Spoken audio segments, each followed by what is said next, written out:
Yeah.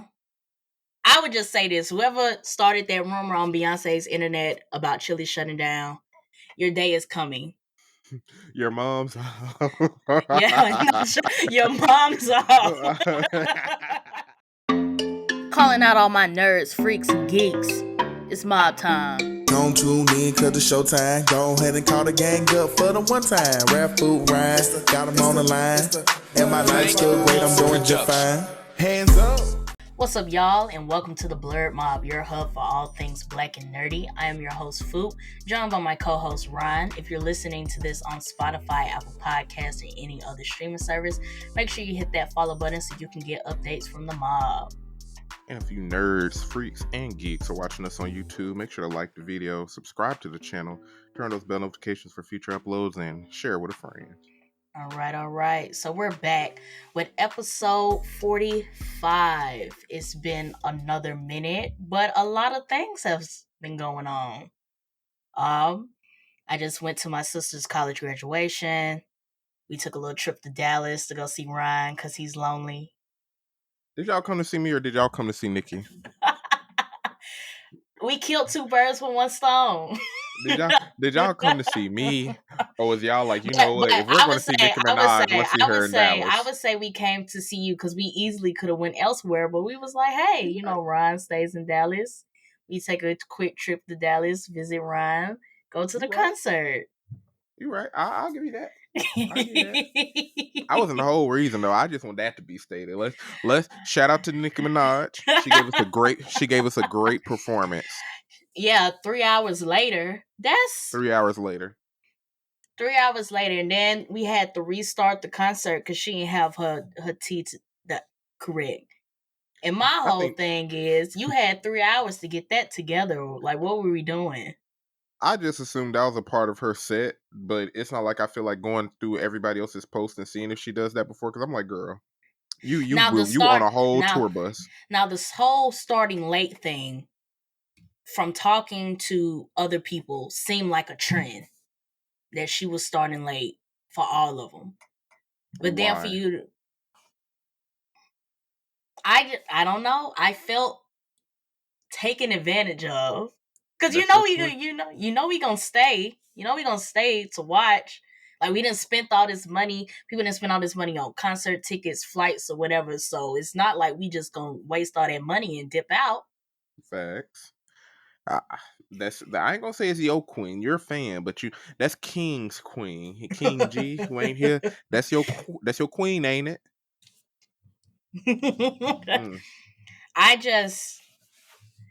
I don't know. I would have liked it for it to start on time, or if you was gonna start late anyway, just say you're gonna start late, and then everybody will show up accordingly.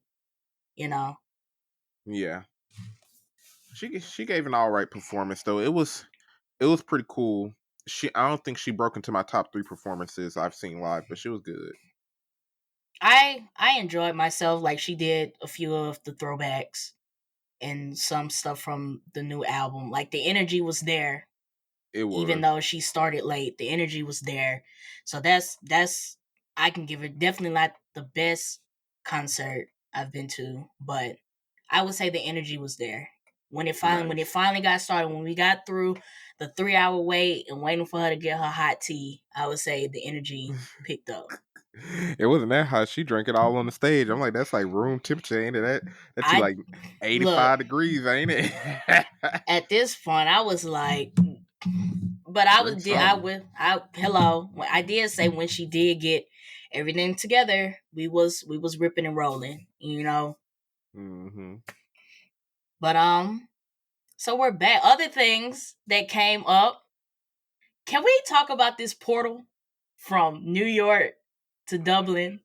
And it's cool, like, technology. Yes, everybody can, we talking to other people from the other side of the world. The video of that lady showing her titties to the fucking Dublin. Y'all are ignorant. We can't have nothing without y'all going over there and being ignorant, because why? I want to know who decided to build it, because here's my thing. It's just a live streaming. It's just Twitch, but in the center of the city. Yeah. What did y'all expect was going to happen? Have y'all not been on Twitch lately? YouTube Live? Instagram Live? I don't know the motivation for it. And those websites, those apps have moderators, Phoop. And you see what happens on them. Yeah. Twitch be changing their guidelines every other week. Cause y'all find something new to do. Bro, remember the trend where the girls had like the black they put like the black stripes above their chest line? Like, come on, bro. Come on. They was testing the limits. I was like, y'all just testing the limits now. But what makes you come out in the middle of the I guess going back to the Twitch thing, what makes you sit in front of a camera and show your boobs to streamers? I guess attention is a hell of a drug, bro. I saw pictures. The folks in Portland had an image from Blacked. You might not know what Blacked is. No. You don't need to know. They had like an image from Blacked. They had the Twin Towers getting bombed. I'm like, yo, y'all so disrespectful, but I get it. That's what folks are going to do when they can just communicate with folks across the world. That's crazy. Well, now it's shut down. Y'all didn't cut up so bad on that portal in New York that it's shut down. I hope y'all exchange numbers. I hope if you had a little pen pal you was talking to that y'all exchange numbers or something, because the portal is done. Baby girl was selling her OnlyFans. That's what I was telling you off camera. I'm like, she was getting her money up. That was advertisement. If so, I hope she has something more to give than just the boobs. Because I mean, like, where do we go from here? Where do we go from here? Did you see him through the portal? Pay $5 a month and you can see him on your phone screen. I don't know. Did she say? Is it audio? Could they hear? I'm making up some stuff. That's what I'm saying. Like, I feel like from the video, it just looked like she really just walked up there and just lifted up her shirt and started bouncing. To me, that's what it looked like to me, and that's why I was saying y'all are ignorant. She wanted the folks in Portland to have something to look at. She said, "I want to show y'all something." I feel like and that's why it shut down. And that's why it shut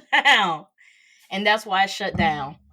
The other thing, for whoever got on Beyonce's internet and told us that Chili's was shutting down, your day is coming.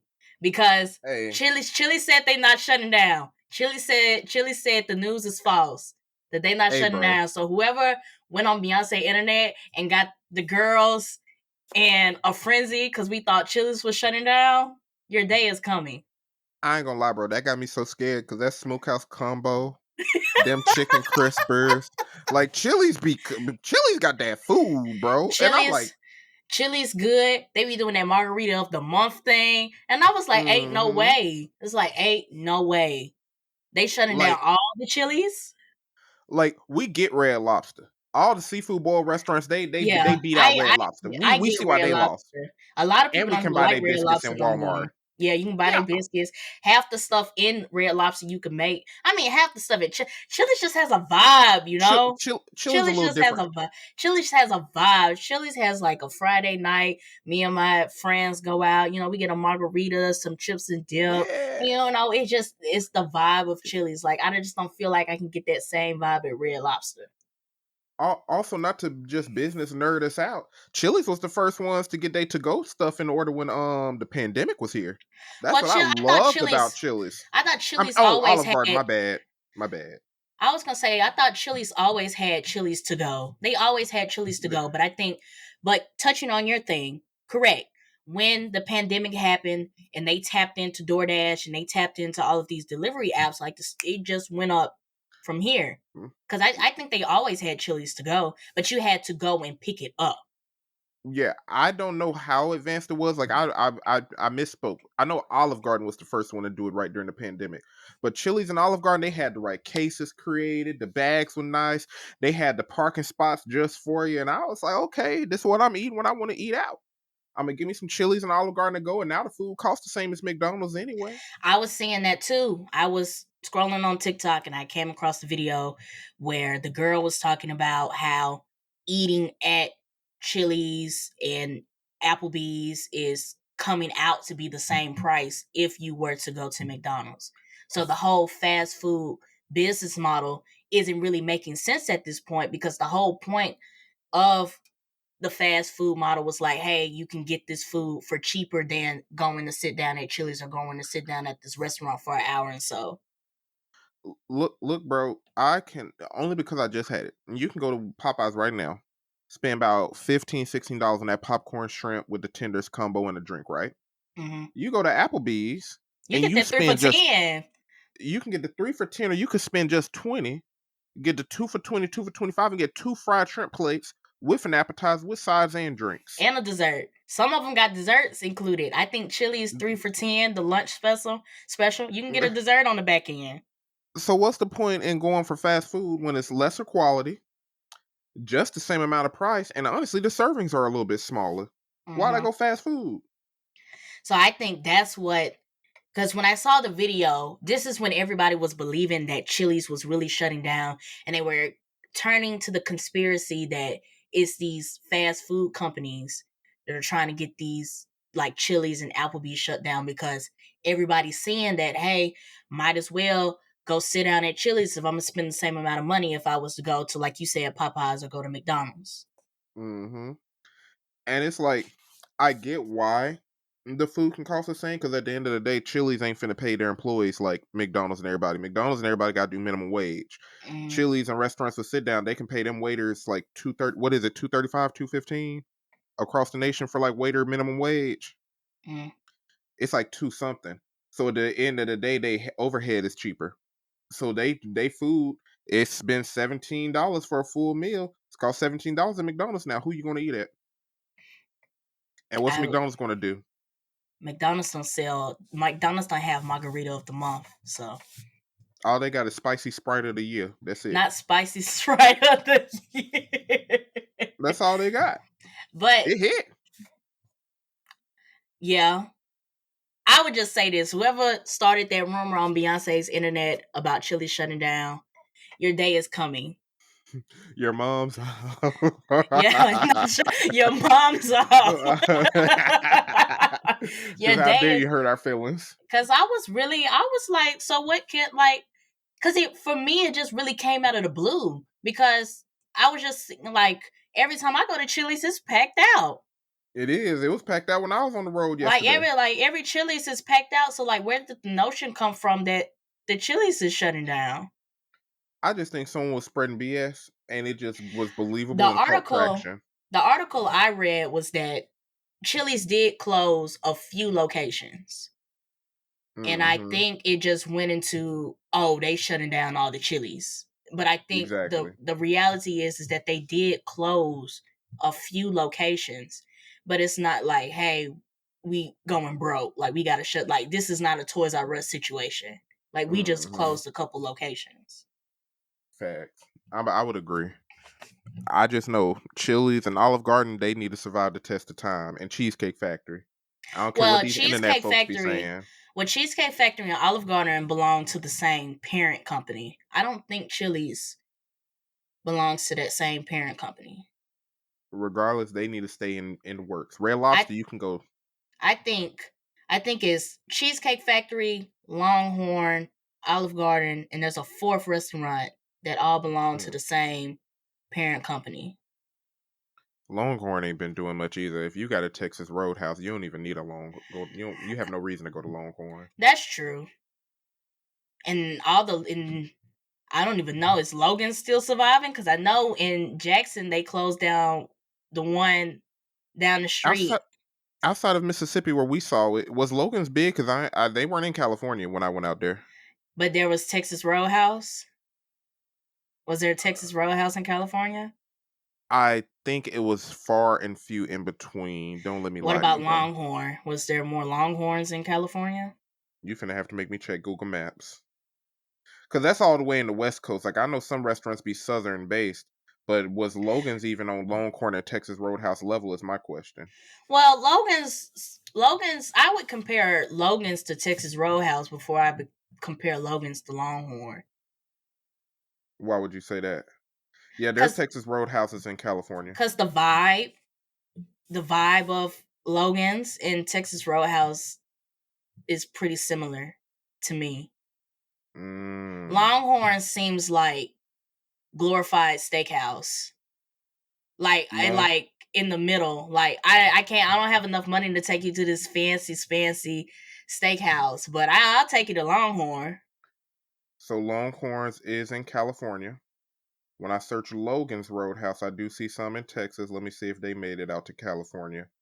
There's a few. Okay, they was out there. It's just way less. It's way less than Texas Roadhouse and Longhorn. So Logan's out there. Cause we ain't got no Logans out here. Not anymore. We got Texas Roadhouse. Texas Roadhouse hit though. It does. But Man, enough of the food talk. I'll talk about food. I already know. I already know how I'll this talk about conversation. We already know how this conversation can go. The food. Ron said he ready. He said he'll sit down the whole episode. I'm ready. But we have to move on. So we're going to head into our entertainment section of the episode. We got a few discussion points, but before we get into that, like I said, we've been gone for a minute. A lot of stuff has happened. So with us being your hub for all things black and nerdy, we have a few announcements just to let you guys know some of the upcoming movies and TV shows that are supposed to be coming out this summer, as well as through 2026. So let's get to the 2024 list. Bad Boys 4 Ride or Die is coming out June 7th, 2024. A Quiet Place Day 1, June 28th, 2024. Terminator Zero, the Terminator animated series coming to Netflix, is dropping August 29th, 2024. Marvel's Agatha All Along, the WandaVision spinoff, is coming out September 18th, 2024. And then Wicked, the movie version of the Broadway play or Broadway musical, is coming out November 27th, 2024. Moving into 2025, we got the announcement that Mortal Kombat 2 is coming out October 24th, 2025. Five Nights at Freddy's 2 is coming out December 5th, 2025. For Mortal Kombat 2, they know that it's a movie, right? And that's like, because it's like now that we got Mortal Kombat 1, that could be confusing. Correct. Mortal Kombat 2, the movie, coming off the Mortal Kombat movie that came out in what was that, 2021, 2022? It was during around that time, yeah. It was during the pandemic, like when HBO Max had first came out and they were trying out that model where, hey, the movie comes out in the theaters and then we're also dropping it on the streaming service. Mm-hmm. So that Mortal Kombat 2 is coming out October 24th, 2025. Marvel's Ironheart series is officially set to come out 2025, and Marvel's Daredevil Born Again series is supposed to be coming out March 2025. Now, as far as 2026, we got a news that the Supergirl movie, Supergirl Woman of Tomorrow, as part of the DCU, is coming out June 26, 2026. So that'll be a year after the Superman movie comes out. Not bad. So that's everything that we learned in the past couple weeks. Some of these things we may do mob reviews for. Some of them we may talk about on the episode, just as a quick little 1-2. So make sure you guys follow us on social media. Make sure you guys keep up with the episodes to know what we're watching and what we're planning to have more deep discussion of. But moving into the discussion portion of our entertainment news, we've gotten trailers for House of the Dragon Season 2, dropping June 16th, 2024. We've gotten the first trailer for Rings of Power Season 2, coming out August 29th, 2024. And of course, the summer anime season has started, so we have to do our anime roundup on Demon Slayer Season 4, My Hero Academia Season 7, Kaiju number 8, and Windbreaker. And if Ryan's watching some more stuff, we can get into that as well. So let's start at the top. House of the Dragon. This was, if you guys remember the mob review that we put out, you know that me and Ryan are big Game of Thrones fans, Targaryen fans. We loved House of the Dragon Season 1, and now Season 2 is coming. We've gotten multiple trailers. The final trailer just dropped a week or so ago. So how are you feeling about everything that's coming up, Ryan? I'm gonna watch it. I'm gonna be real. The trailer looked good. It seems like they're keeping that same energy. It's coming off of I'm forgetting the names because I've been watching too much. Old Girl's son getting ate up. We all teared up a little bit when him and his dragon got ate up by his cousin. Yeah. And now we're finna see the results. Or was it his uncle? Is it his uncle? Does that count as his cousin or uncle? I think it's his uncle. Inbred, his inbred relative. Oh, his dad / great uncle or whatever we call these folks in relation to each other. Look, Damon. Damon. Call it like it is. He's going to get what, the second biggest dragon or the first biggest dragon in existence at the moment. Mm-hmm. So we finna see the follow up to all of that. Like, I'm just excited, bro. It's finna be action. I'm pretty sure they're going to jump us straight into it. Honestly, I don't even think they're going to do any talking. I'll be surprised if it's just talking.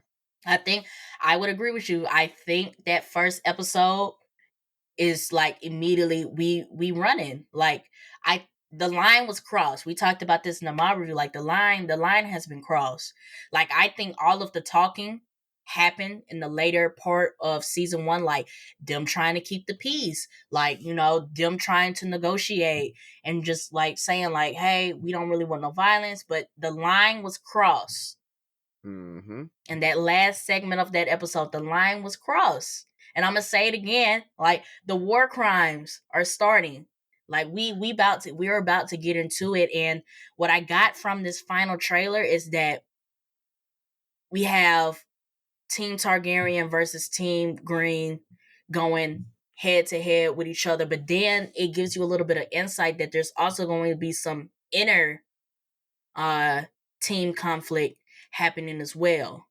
Mm-hmm. Like you have Alicent trying to, I don't know, keep the peace or whatever she's trying to do, and everybody's like, nah, we going to war. And then it's this one scene in the trailer where Rhaenyra's asking Daemon, like, do you accept me as your one true king? And they don't show his response. They just zoom in on his face. And the mom was like, whoa, wait a minute. Yeah. Not we having power dynamic conflicts. Like, what's going on? That's what they're trying to show us. I feel like they're really just trying to get in our head, though. I also think completely different. I also think they're trying to get into our head, but I can also see, just because of how we know Daemon's character, I don't think he's going to denounce Rhaenyra, but I also think there might be some frustration. He might be frustrated with the way that the situation is being handled. And we know Daemon to be impulsive, and we know like he likes to do things his own way. Right. So I feel like there might be some conflict in him being frustrated on the way that the situation is being handled, when really he might just want to go to King's Landing and get down. But it's like, nah, we can't do that. Because Team Green can't just be like, yeah, fly your big old dragon over there and say it was an accident. You can't do that. It's too late for that. You either we either need to chop your head off and send it to them as a forgiveness gift, or we go into war. That's all they really can do. Yeah, and they chose war. There's no other way. They chose war, and I'm excited to see it. I'm excited to see it.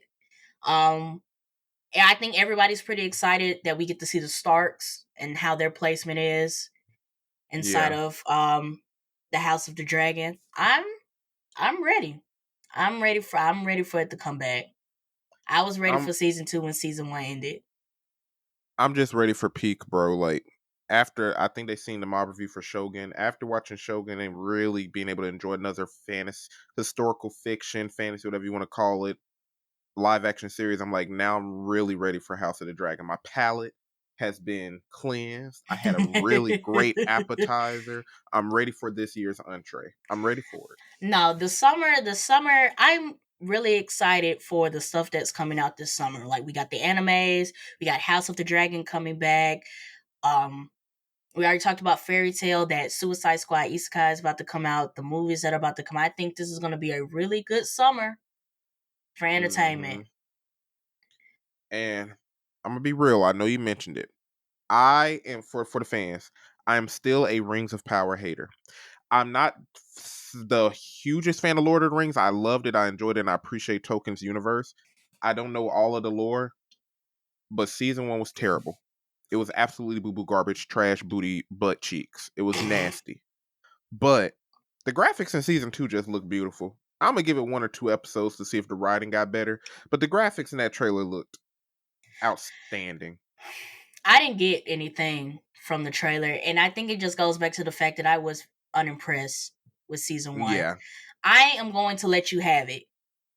And if you come back and tell me, hey, the writing, the storytelling looks like they improved, stuff's making sense, then I might slide at the end of the season and just binge it. But like the season 1 and forcing myself to watch through that every week, I'm not doing that again.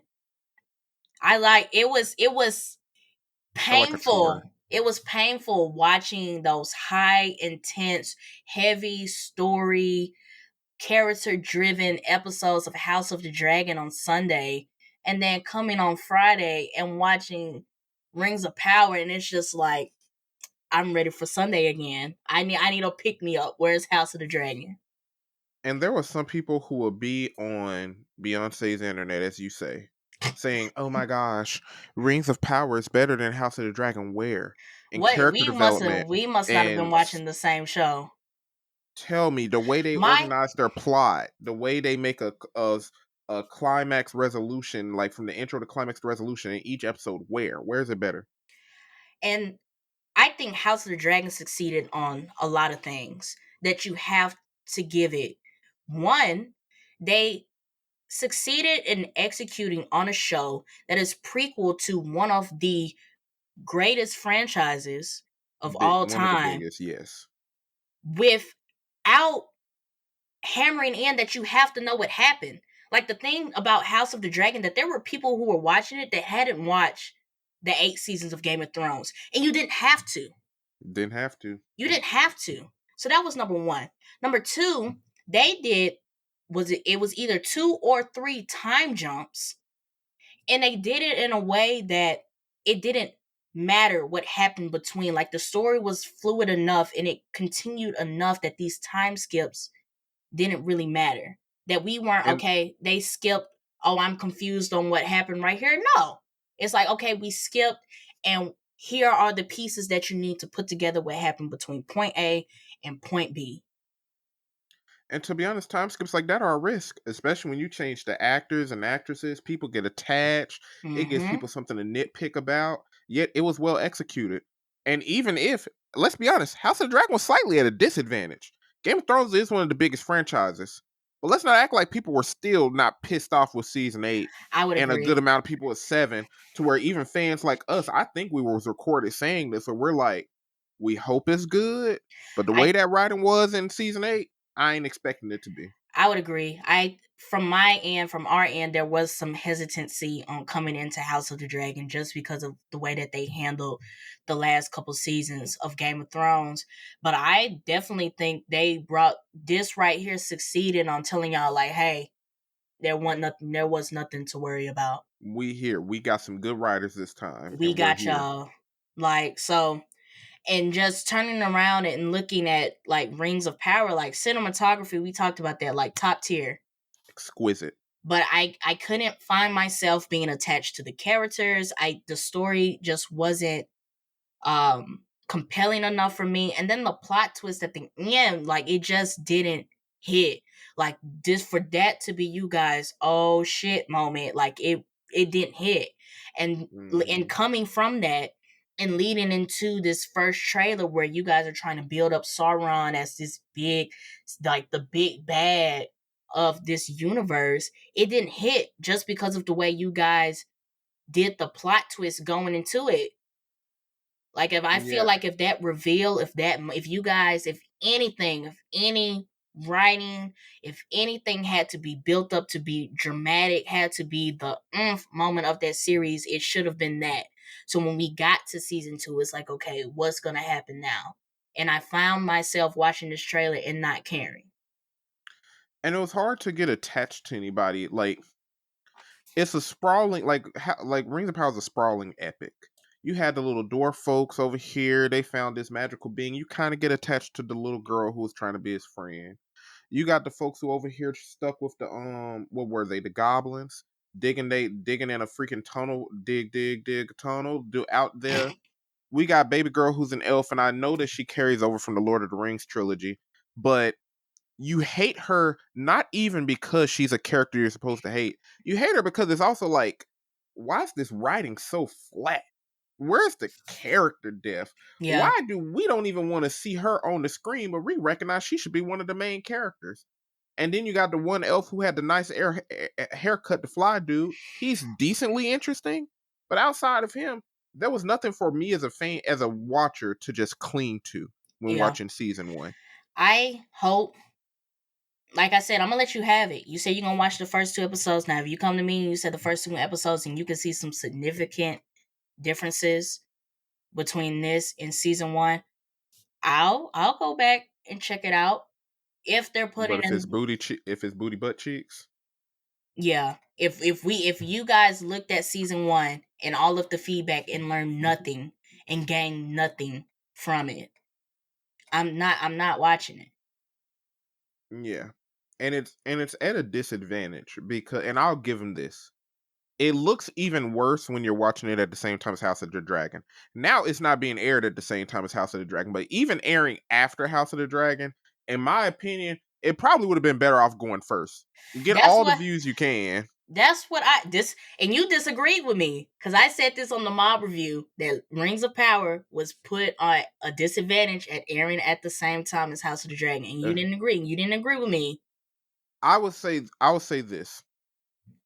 It was at an advantage because everybody's craving high fantasy right now, and now we can watch both. The issue is you're not nearly as good. So you're at a disadvantage because now in retrospect, we realize you're a horrible series. You should have went first. But the advantage of people going to watch you and they're going to sit down and enjoy you, you're around the same time slot. So now everybody's just going to sit there like we just came off the pandemic. We're cool with being in the house all day and watching TV. They had an advantage in that regard. Now it's like we see that y'all ain't up to par. So it's like you're kind of you're losing yourself. It's like Big Sean dropping his song when Future and them drop. Like, you should have thought ahead, my G. I just hope they take the feedback and they did something with it. Like, don't try to knock the cinematography out the ballpark because you already did that. We've already established that the cinematography is fine. The costume designing is fine. The two areas that we need you guys to work, the storytelling and the writing, I hope that's what you guys sat down in that writer's room and said, okay, what can we do to fix these 2 areas? Mm-hmm. And it's like, I don't know. I wish they would have done good because it's like the fantasy, like I love a good fantasy epic. But right now, we've seen people write good fantasy stories. We've seen the Dungeons and Dragons movie. Mm-hmm. We've seen House of the Dragon. We've seen Vox Machina. Mm-hmm. Even The Witcher. It's not top tier, but it did better than y'all. Yeah. We've seen all of these other shows. We just had Shogun, and it's not fantasy. It's more like historical fiction. You bringing up The Witcher, how do you feel about the fact that they're cutting it off at 5 seasons? Because you remember a long time ago, we talked about The Witcher, and you remember Netflix had a plan for doing 7 seasons, and now it's officially come out that they're going to stop at 5. Yeah. Do you feel it's because of what you just said? Like, it's not top tier fantasy. Like, it's cutting the mustard, but it's not cutting the mustard for us to get 7 seasons of it. I think that plays a part, and also just the drama between the writers and Henry Cavill, especially since anybody who pays a little bit of attention to Henry Cavill, like, he's a nerd's nerd. Like, he's somebody who, if he came on our podcast to just talk to us, we would have like a good conversation about any and everything, gaming, television, etc. And he's a fan of The Witcher. When I see a proven fan of The Witcher who's playing the main character and they got issues with your writing and that comes out to the public, that's a bad look. And then when fans of the books come out and say, y'all are changing moments from the book, and we understand that there's a good way to do it and a bad way to do it, but ain't none of them even saying y'all did a good job at it, it starts to not be worth the investment. And I don't know what the watch hours are looking like for Netflix. Like, Netflix is always going to say their newest series is the most watched series. Most watched don't mean nothing. What about ratings? Is it getting the money that you put in? They don't give us those numbers. So it might just not be worth the investment anymore. And plus, I don't think Henry Cavill's coming back, right? They still got that new actor. Yeah, it's Liam Hemsworth. Thor's brother. Yeah. He's supposed to be the new. I would agree. I think out of the 3 we were talking about, The Witcher, Rings of Power, and House of the Dragon. I think House of the Dragon is, when it comes to adapting from the source material, I think House of the Dragon is doing what it needs to do. I think, Yeah. I don't know. It has to be. So I just found it interesting that whole 7-season plan that they have, and this was just coming off of The Witcher season 2, when they were like, "Yeah, we're gonna go 7 seasons. We can definitely see this going 7 seasons." And then all the stuff came out with Henry Cavill, and then them switching actors and stuff. And then it was like, nah, we're just gonna cut it off at 5 seasons.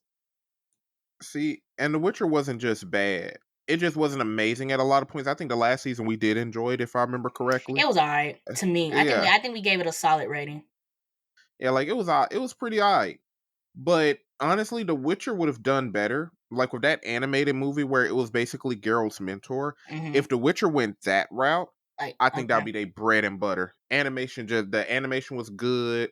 They was going for that Isn't mature vibe that Vox Machina had.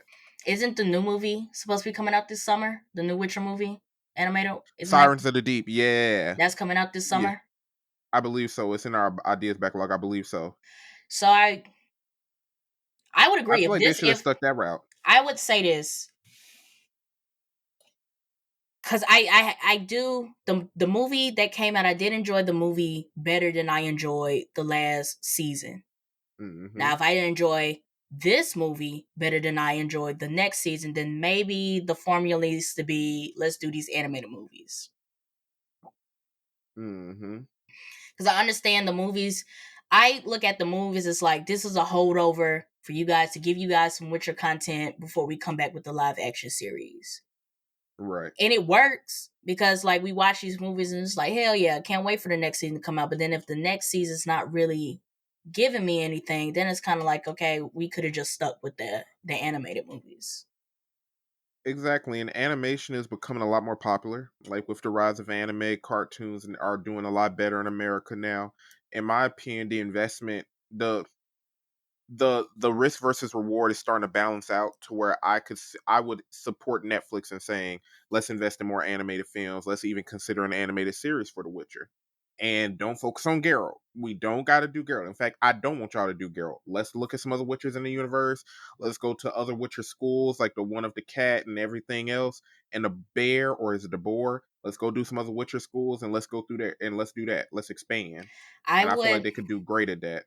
I think they could, but it all goes back to money. It always, and then what you were talking about before, it goes back to ratings. Even if the animated stuff is top tier, like the best shit we've ever seen come out of the Witcher franchise, if the live action ratings are still outperforming that, they're gonna still lean on that live action content, because even though the story might not be great, we didn't get good feedback. Look at how many people watched this in comparison to how many people watched that movie we about to put out in the summer. Yeah. I just need more people to appreciate animation, because animation is at its peak right now. Like we're in the golden age of animation in the West right now. Like truly. Like X-Men 97. I'm gonna hold that thought because I got something coming for X-Men 97. But golly, Y'all been talking so much about it. I'm like, man, let me go back and binge it. Listen. I'm telling you, go watch it. I'm gonna say this because I plan on doing a mob review for X-Men 97, so I don't want to say too much. This X-Men 97 movie really, I feel like it really pulls you into what X-Men is at its core. Because the biggest ups I will give to X-Men 97 is that they push Wolverine to the background. And that's not necessarily a bad thing, but if we look at the live action movies and we look at the fact that this Deadpool versus Wolverine movie is coming out, Wolverine is always at the forefront. He has always been at the forefront of these X-Men movies. And now they're shining light on And other now they're characters. shining light on all of these. And like, if you're coming from the original animated series and the comics, then you already know that this is X-Men at its core. Like it's like, this is what we've wanted. But if you're coming from the live action movies, it really gives you that insight that all of these other people, they with the shits. And it's not just Wolverine. Okay. I would say check it. I would say check it out. Like even because even I have a couple YouTube channels that I follow like Emergency Awesome, and some other YouTube channels that like really break down the episodes, and it shows you all of the influences that they've been pulling from the comics, how it ties back into the original series, where they could go with this, and I appreciate the writer, um who gets on Twitter every now and then, and he like when the episode's about to come out, he will let you guys know like, hey, you need to be familiar with this comic book story, these episodes before you hop into this. Like you can look at this and tell that they really took their time with this episode. With this series, with the storytelling wise, the animation wise, the way the characters that they chose, like, I'm ready for season 2. So I'm assuming the author must be a fan of the X-Men franchise too. Then, huh? Well, the writer for this series. Based on how this went, yes. Now I don't know why he got fired. The funniest thing about this is him getting fired, and every episode they watch, they'd be like, Disney hired this guy back, and I was like, y'all, hold on, because what did they fire this man for? Let's find out what they fired him for, and then we could talk about putting him back on the show. I mean, here's my thing though. I feel like that's one of the golden formulas though. Maybe I'm not in the TV industry and I can't be talking outside of my neck. But if someone is truly a fan of what they're writing about, I think that is a really good success pattern when trying to get a good series or a great movie coming releasing. Like get a writer, get a director who not only just wants to make the money, they're doing this job because they love it. I feel like you and me, we may not be like the best writers, but if you put us on a Harry Potter project, at the very least, fans are going to appreciate what we put in there. You know what I'm saying? Yeah. Because we're fans ourselves. And I'm not saying he doesn't care about the franchise. What I was saying is that we don't even know what the man got fired for. She said, for all this new stuff coming out with folks like Diddy and them, maybe let's find out what he did first before we say, hey, Marvel, hey, Disney, hire him back. Now it's clear, like I just said it's very clear that he cared about the series and he cared about the source material from where he was adapting these episodes. But let's slow our roll. Let's find out what he did first before we put him. Wait a minute. But we put him back in studio. Because we see some stuff he done did some weird with his coworkers. Now we sitting here like, nah. It's giving free JJ. What JJ do? Oh, he just killed a couple people. No. Keep JJ in there. Keep JJ in there. Yeah. Or at the very least, let him work remote. Make him work remote. Don't bring him around to coworkers, because if they put out some good stuff, just hey. Well, they said for season 2, because it seemed like he also worked on season 2, that they're keeping his plan for season 2, and then when season 3 comes around, they're gonna get a new writer. But has he been the one? So just checking, he was the one that's been making the tweets before each episode, right? Or was it someone else? It was him. I would be interested. That's what I'm saying. I would be interested to see why they fired him then. Yeah, that's what everybody's waiting for. Like everybody's like, bro, what did you do? Because these episodes have been amazing, and the way that he's so in tune with like the source material to the point where he's telling you guys what to do your homework on before watching these next episodes. Everybody's like, bro, what did you do? My only thing is also with that, I don't know, because it's like he's probably under NDA.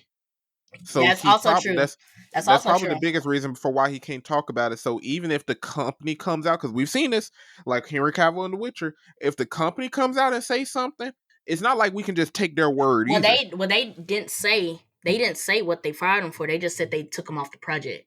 They fired him. They didn't say what for or nothing. It was probably, man, that NDA, he probably made sure, like, hey, if I can't say nothing, y'all can't say nothing about me. So I don't know what he did. I don't know. It's like, what did you do? Who'd you get in an argument with? This got a 98% on Rotten Tomatoes. This is one of the top most watched projects. I don't know if it's Marvel period as far as Disney Plus. It may be, but I know it's like from the recent Marvel stuff that they have put out. This is in the top 3. What if you saying Disney Plus, is it on Hulu? Probably not. I think you have to get Because they're doing the bundle thing, and I don't know how this new bundle thing works with Hulu being integrated inside of Disney Plus now, but you can still have Hulu on the side. So I because we know business, I 100% believe that it's Hulu inside of Disney Plus and not Disney Plus inside of Hulu. Like if you Until want they Disney, merge them all. like if you want Disney Plus, you gonna have to get Disney Plus. You can't buy Hulu and be like, oh, I'm gonna have Disney Plus. No, it's this way, not that way. Exactly. So I'm positive. I am 100% sure that you are not going to be able to hop on Hulu and watch X-Men 97. You're gonna have to get that Disney Plus. Mm-hmm. Ado, I'm excited for this anime roundup. I was just about to get into it. Let's talk. Let's talk because who you want to start with? I want to start with the new stuff because I already know we're gonna have some two deep discussions on two of these. Let's go ahead and start with the new stuff, with the fresh out the gate. Let's talk about Kaiju number 8. How you been feeling about that? Did I say it on the last episode? I hate these character designs, bro. I like what's funny, the animation is fluid, but these big bug-eyed, wide-eyed looking ants, looking ass characters, I hate how they look, bro. I hate how they look. I don't mind it. They are ugly. I don't know why, bro. They just ugly to me. I don't mind it. The vice captain looks like a Pokemon to me. I don't know. Look, funny enough, he's one of the designs I kind of do like. He look like a Charmander. Yeah, like a purple, like a shiny Charmander or something. But like outside of that, it's a Bleach styled anime, and I hate to say that because that's going to get the anime fans in a riot. Main character wants to join an organization with secret elites, hunting down insert entity or creature here. Main character becomes entity. It gave lighthearted Attack on Titan for me. Some people would say that Attack on Titan follow Bleach formula as well, and JJK and a few others. Okay, like that formula was a Bleach thing, and it's a good formula. The main character, he's a little annoying, but it's typical to your average shonen. I like the kaiju. I like the girl, his homegirl that he's trying to catch up to. What's her name? The captain. Oh, Mina. She seems interesting. I can't wait to see more of her, especially after this last episode when she dropped that dead shot. That was fire. She said, "Do it again," but it's already dead. Do it again. Right. That was fire. We see the potential love interest with the blonde girl, and she's the badass of the show. Love interest? That girl is like 12. Yeah, but she be blushing, and they finna allude to that every time we see an episode. They're going to keep playing into it. I didn't look at it romantic. I hope that's not the way they're going. I did not. He's her love interest. What? She be blushing the second, like they keep on doing the cliche stuff where she blushes whenever he says anything as a compliment. She was hard on the outside, but now he softens her up because he's nice to her and he protected her and saved her. They're going for that. They're going for that trope. That trope is obviously there. You just in the last episode. Oh, the suit tells her that her heart rate going up because he says she's doing a great job. That's not how I read it. And the reason why I didn't read it that way, because when they gave the backstory of her dad and how she was doing all these accomplishments, and he was just basically like, that's what you're supposed to do. Get out my face. But that's what I'm saying. They're finna play into the fact that she got a little crush on him and he saved her life. And now whenever there's a funny moment, it's one of those things. Y'all, let's not be creepy. Let's not. I hear you. I hear you. I hope that's not where we're going. They already showed it. Maybe I'm not gonna say jaded from watching so many animes, but he's trying to go to his friend. They're probably gonna do the thing where him and his friend are gonna have that little love interest, like rival to lovers, whatever situation. But blunt, her baby girl likes him now. Her heart rate going up when he gives her a compliment. And now she's finna soften up. We finna get that. That's gross. We grew up seeing little girls who like crushes on older guys. I'm not saying that now we punish the older guys for taking advantage of it, but it's not like we ain't grow up seeing that in real life. If it's mutual, that's disgusting. I don't want to see that. If it becomes mutual, I don't want to see that. I don't It want to don't see seem like that. it's mutual. I, It don't it, seem like it it's is mutual. it's not reading it's not reading that way. It's giving that she's just not used to this kind of attention because just like I said before, her dad is like, that's what you're supposed to do, get out my face. Yeah. But it's cool. I'm gonna be honest. I kind of feel like the manga readers hyped up Kaiju number 8. With everything else I'm watching, it could become my favorite for the season, but probably not. Right now it's like probably number 3. I Really probably 4. I've been enjoying it. Like I said, it reminds me of like lighthearted Attack on Titan. Nothing has happened yet that's like, oh shit, like this is not like a Solo Leveling or this is giving me what Shangri-La was giving me. Like the first couple episodes, like it's not bad, but it's keeping me interested enough. And then maybe as the episodes go on, then we might get to a point where like, oh shit's really hitting the fan. Mm-hmm. So I'm not mad at it. I like it. It's pretty cool. Yeah. I've been enjoying it. It's getting watched. That's for sure. It's getting Yeah. watched. It's getting watched. Like there's nothing has happened to make me say, oh, I'm finna drop this. Mm-hmm. And I definitely see why the manga readers liked it. It does check off all the boxes for a shonen, and the nice little interesting twist with him actually being an adult is Mm-hmm. a nice approach this time around as well. And his little protege slash homeboy with the light blue hair, Mm-hmm. I'm it seemed like they're finna play him out to be the person who like works his way up and truly like accomplishes everything they aim for, and I'm eager to see that as well. Yeah. It's some interesting dynamics going on too, especially in Mm-hmm. this last episode. Yeah. So now I want to move on to Windbreaker because I'm gonna be honest, I'm dropping that giant. I'm dropping it. Windbreaker's been my standout so far. It's been It's one of them. it's I am having a hard time getting through it. Really? I'm having a hard time getting through it, and maybe I need to just sit down and push through this next episode. But it's just not. They just fighting, and I don't know. It could be the fact that y'all was comparing this to Tokyo Revengers.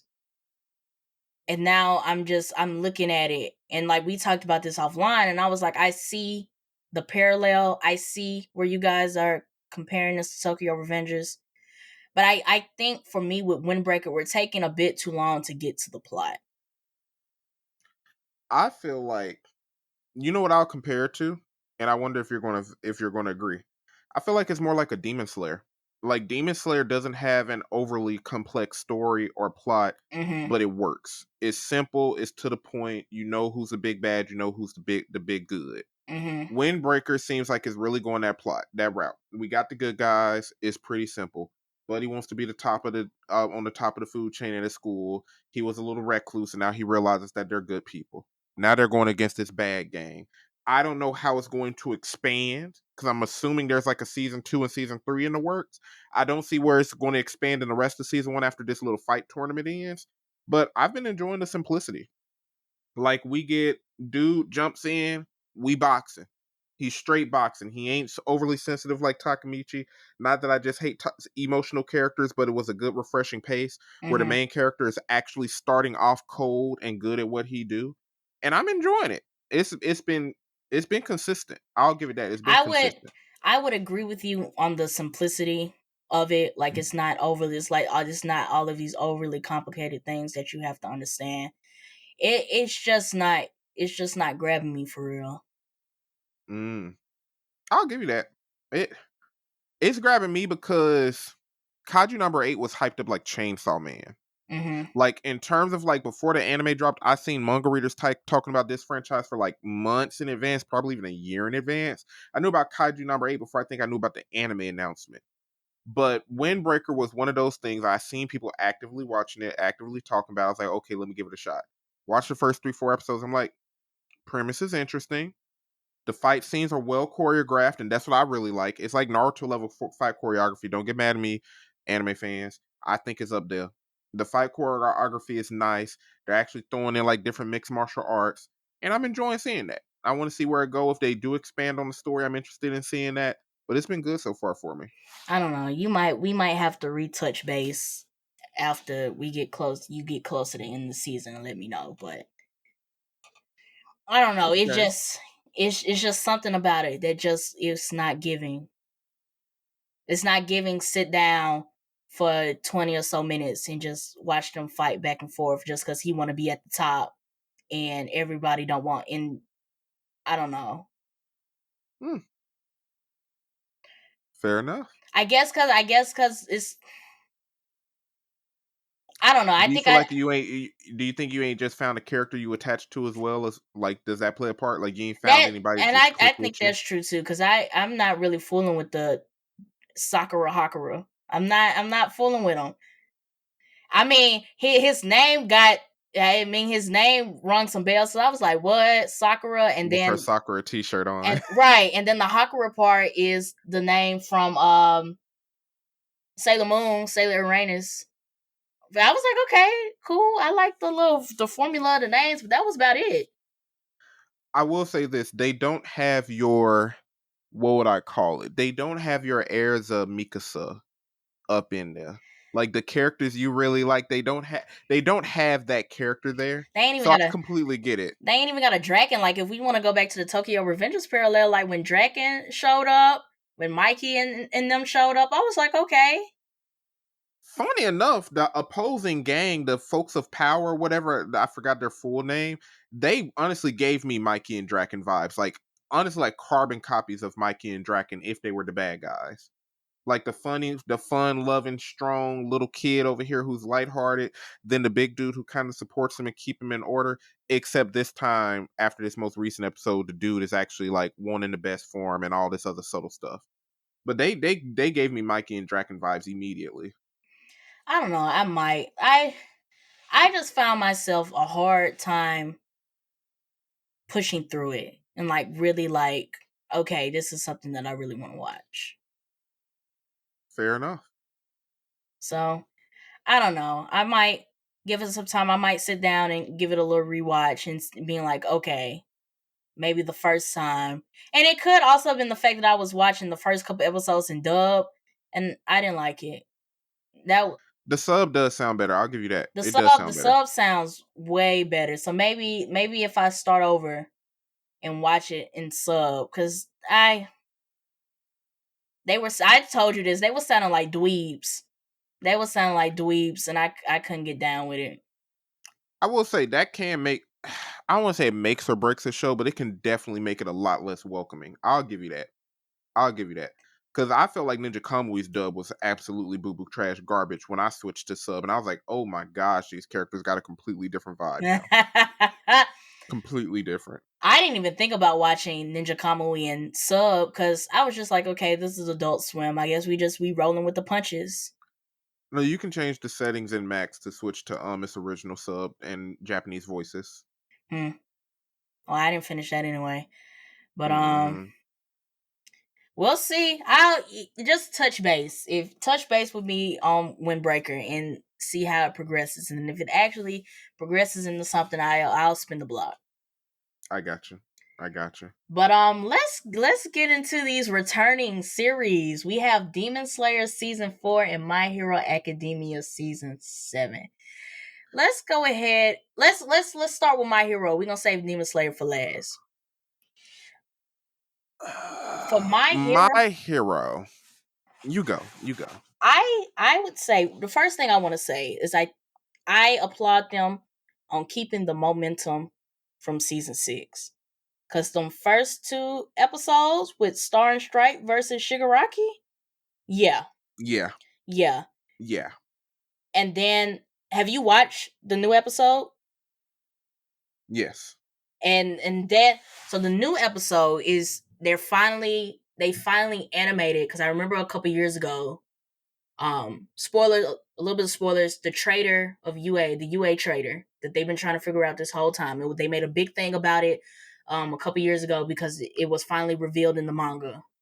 And now I didn't get spoiled to that. You got spoiled to that? Yeah. That was new to me. Wow, okay. So Okay. like I wasn't really like paying attention because I was like, I'm just gonna wait till the anime comes out. But the premise of it was that they found out who it was, and it was between two people. Because like I said, I wasn't diving too deep into it, but it was two characters that were floating around, and I was like, okay, it's one of those two. So the scene finally happens in the anime, and they pinpointed down to who it actually is, and I was like, okay, we finna get to it. But I gave them this. They kept for the starting out. They have kept the momentum from season 6. Now my complaint is why the They did it fuck again. they did it again. Why the fuck does My Hero always introduce these badass characters with these badass quirks and they never last? They never last. What's Sniper Elbow Girl name? Naganta or I something? can't remember her name, but the one that was making the Lady sniper bullet, Noggin? yeah, Yeah. Lady Nagin, when she was making the bullets with her hair, and then Star and Stripe, that whole New Order quirk, disgusting, nasty word. The way that she was using it, in tandem with the whole little Air Force platoon that she had or whatever, and I was like, yeah, and then No. they killed her off in the second episode, and I was just like, y'all cannot be serious. We can't have nothing. It started off as yeah. No, You're not getting that. no. You thought No she was more. staying? You Psych, thought you was gonna have that? Nope. psych. And Hyped up in the last season. that's what I'm saying. She What was the point of the cliffhanger? They put in she this was the whole closing. cliffhanger that she was on the way, because we had talked about this in the mob review, and we were like, okay, we're finally about to get some heroes outside of Japan that's going to come in and help them out. Now, she did her thing. I won't take that away from her. The way that she tore Shigaraki's ass up with that last New Order had him Mhm. popping like a kernel inside of a popcorn bag. I had to laugh. The way that That's some went Orville's down, popcorn right there. I had to laugh. She tore his ass up. But I was like, she got down. She came and did what she had to do. But the fact that she only lasted for 2 episodes, that made me mad. I'll give My Hero this. At first they did so great with their character ensemble, and I feel like they just got to a point where they've introduced so many characters and we're used to every character getting expounded upon, and now it's like, bro, these are characters we really want to see. We really want to see these amazing characters, amazing premises. Lady Noggin, I'm still hurt about that. I'm still hurt about that. Nice background, her connection to Hawks, all of that. Secret Illuminati, FBI, Black Ops folks in the background, threw away in the episode. Miss America, Star and Stripe, thrown away. We see the relationship with them soldiers, how another country integrates their heroes into the military, Mm-hmm. and it's like, to the side. In fact, her military bros, they going back home too, and now we're back to you guys. Like, bro, y'all didn't even have to make this the cliffhanger. The cliffhanger could have been the traitor. Y'all did not have to make that the cliffhanger for her to show up for 2 episodes and get on down. Like, come on. When we do this mob review, I might deduct a point from entertainment just because of that. Bro, just being honest. Because like they're gonna if the season does not make up for the fact of those first 2 episodes, I would agree with you. I would like to see what comes after. I would like to see what comes after this point. I'm worried. I told you this off mic. I'm worried that My Hero might pull a Naruto, honestly. Because unless, like, we're at this point where Midoriya unlocks some more powers, master him. We got that one silent spirit in his head that was turned around or whatever. And it's like they're playing Shigaraki up to be this beast. He beat the best hero in America. He all for one is starting to merge with his body, and I'm just worried that what's going to happen is we're going to make this big bad, and Talk No Jutsu is going to be what ends the series. Because even with the traitor, Midoriya is very like self-loathing, but also wants the best for others, but is willing to sacrifice himself. And I ain't gonna lie, I cringed a little bit when it's like, please tell me that you was being forced by All for One, please. I was like, okay, I get it. You're around your friends again. It's like, oh, we can use them to our advantage. We're going to do whatever we can to save them. I kind of wanted to see them be brutal. I kind of wanted to see them do something that's not typical of your battle shonen. And it was like, I see Naruto coming out. Like this was Naruto talking to pain for me. Like I feel like we're just finna get more of that coming up soon. We finna get a Kaguya. I could see that happening. I want more mass devastation before we get to that point. Like I want I want a couple more season 6s before we have to get there. Like she said, as long as the fights and the journey getting there is fun, I'll let it go. Cause the thing that got me about season 6, like shit was really getting real. Like people were really like taking their exit, like season 6, like the way that was going down. It was like, yeah. And now we're getting to the point, and I agree with you. I get the whole, like, you know, we were in school together, you my friend, like trying to give him the benefit of the doubt, trying to find different ways to use like the information that we learned instead of just like punishing this man on the head, like sending him to jail, like to prison. I was like, I get it, but like, I think I'm ready for the situation. I want the situation to get real again. I think a lot of the reason of why everybody was a little bit like not so harsh on him, because like you just found out that this guy and his family is working for All For One, but they got him trapped to classroom chairs with 60 people in the room. And I feel like a part of the reason why that was so lax, like they just didn't send them straight to jail, like, nah, y'all can't talk to him, is because of the fact that they know that Shigaraki is weak right now. They already said, like, we got 7 days before he ramps back up. He's not fully, the merge is not fully complete.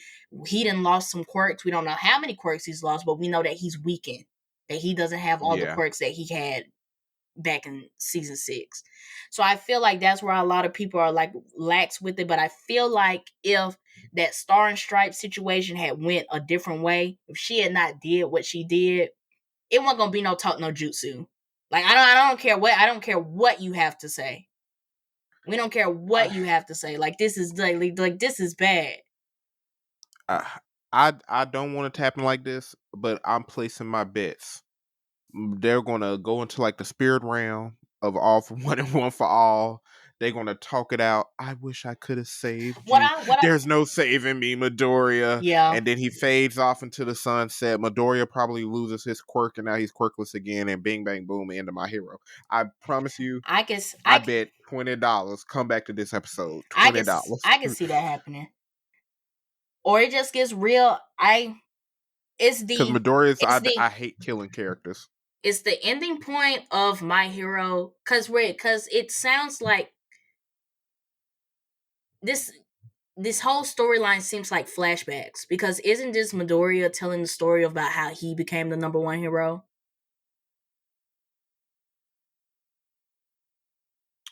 I can't remember. I accidentally turned on episode 1 by accident like some weeks ago, and it started off with Midoriya talking about going to school, but I think it was more so him just narrating his current life. I don't think it was like a futurospective or retrospective type of thing. Okay, because I was just going to say, isn't this supposed to end with him becoming the number one hero? And I just can't see, because they're like, well, how old is he? Like 14, 15? Like, when does he become the number one hero? And I just can't see them fighting All For One and Shigaraki for years on end before he becomes the number one hero. Like something has to, some got to shake. He becomes the number one hero because he saved the number one villain. He saved him from himself. Look, listen. I don't know. I'm telling. It is what it is. I don't want no talk no jutsu. That's. I see it coming, bro. I'm not even mad at it. I just see it coming. I can see it coming as well. I don't want it. I don't want us to go through this whole journey of Deku learning how to use all these quirks, all of this mess, all of this, this drama, traders, and all of these routes and stuff, and then we just get to the end, and and be like, you know what? You just give me a hug, bro. Like, come here. If I promise you, bro, if it was JJK, if it was Hell's Paradise, I'll say I doubt it. They gonna give us that violence. They gonna give us that darkness. This is my hero. If they don't, I'll be impressed. But I think that's coming, bro. His I don't want to kill mentality when old dude who was his mentor said, sometimes to save somebody you gotta kill him. For the fact when they first showed that scene, I was like, oh, this is what's going to happen. It's not that he's going to kill him and they're going to hype it up. No, he's going to find some way to talk to Shigaraki's spirit, and then Shigaraki just disappears into the sunset. I don't want to see that happen. If you are reading the manga for My Hero, you don't have when to do the manga end this year? Does it end this year? Soon. I think it's ending this year or next year. Well, we already know we're gonna hear about it. We're gonna hear about whether the ending was satisfying or not. But I guess don't tell us. Don't tell us. Oh, they gonna spoil. They are gonna. It's gonna be another Attack on Titan. It's gonna be another Attack on Titan situation. They was dead mad about how Tokyo Revengers ended. What's funny? They was upset. I avoided that spoiler. I don't even know how Tokyo Revengers I don't know how it ended either, but I know they was upset. I know they were upset. I don't know how Tokyo Revengers ended. Just like when My Hero ends, we said this year or next year. I think it's this year. When it ends this year, just leave us alone. Let us experience it for ourselves. Just leave us alone. But let's move into the manga that we did read, that we know what's gonna go down, that we know what's up. Demon Slayer Season 4 Hashira Training Arc. How do the kids say they ate this episode down? They ate this episode down. That's how the gays say it, not the kids say. How do the straight kids say it? We gonna let you keep that. We gonna let you. No, don't take it back. Let me represent. No, don't take it back. No, we gonna let you keep it. We gonna let you keep it. No, we gonna move on. You said what you said. You said what you said. They ate that down. Yeah, man. Yeah. Let me represent them straight kids. Yes, King. King. They ate that shit. Let me represent the straight kids. This episode had Riz. No, we gonna keep what you said. Yes, King. They ate that down. Yeah. Do they say smacked anymore? This episode smacked. No, they don't say that. They don't say that. He trying to find all the words in the book. No, you said what you said. Let's roll with it. But for the anime onlys, the first dang near 7 minutes of this episode was not in the manga. It's original. That scene. When they hopped off that roof and they ended up in the Infinity Castle, I said, "Oh shit!" Oh, they peaked. Ew. I was not expecting that. In the context of it, it slow mos to them hopping inside the Infinity Castle, and all you see is all these demons coming out the shadows, coming out the woodwork. I said, "This is bad," and it confused me because I know where this is supposed to go. So I was like, "How?" Because in my head, I'm thinking, "How are they going to get? If they end up in this castle, how are they going to get out of this?" See, I thought they was finna throw in like a mini Upper Moons fight or something. I didn't know what they was finna show us. I was like, this is new. I'm like, is Akaza finna poke out real quick and throw some hands and then like disappear? Like, is somebody finna come through and handle y'all? Like, we said this on our Demon Slayer Season 3 that in the manga, the Hashira Training Arc is short. It was like 1.5 volumes at most. It's short. So we were theorizing that they had to add in something extra to make this stretch out, to make this worth watching. Because I have an inkling on where this is going to end. But they gotta build up to it. And that first original sequence lets me know. One, confirm the theory that they are adding in something extra, and they're about to build this up so good. They finna do some good stuff with Giyu in this next episode too, because what they did in the manga for Giyu, that was only like a chapter or two, wasn't it? It wasn't even that long. So whatever they finna do with him, I feel like the anime fans are gonna love it. I think I'm gonna love it. The Kanao scene wasn't in the manga. Mhm. The Toyama, what's baby girl, the Dr. Demon. It's not Toyama. It's What's her name? What's her name? I'm, What's his I'm name? forgetting it. It was something. I don't know why I'm thinking of T. Kai something. Why am I drawing a blank right now? No. What's her name? What's her name? But What's her the name? scene of her with that raven completely new, because in the manga, and I'm not spoiling nothing, we didn't know that she was working with the To the end. Demon Slayer Tamayo. to the demons. Tameo, yeah. We didn't realize she was working with the Demon Slayer Corps until the very Till the end. very end. To the very and I like the way that they're setting it up now, because you remember we talked about this on the mob review, is that they are going to have to show how both sides are stacking up, how they're setting up to come into this final battle. And I like that they're showing the plans early, just because of what we know is about to happen next when we finally get to that point. I like the fact that they're showing all of the precautions, now. Because there's some heat coming up after this. Like, it is some they real are heat coming about up after this. It's gonna be some heat. I think what we should focus on in this season is focus on the setup. Focus on all of the pieces that are playing in the background. This is not a demon heavy, action heavy arc. Just from what I know from the manga, this is not an action heavy mark. This is prep. This is preparation. This is putting pieces in place. This is a lot of background work. This is a lot of moving pieces across the board. And if that movie trilogy thing is true, it starts right here.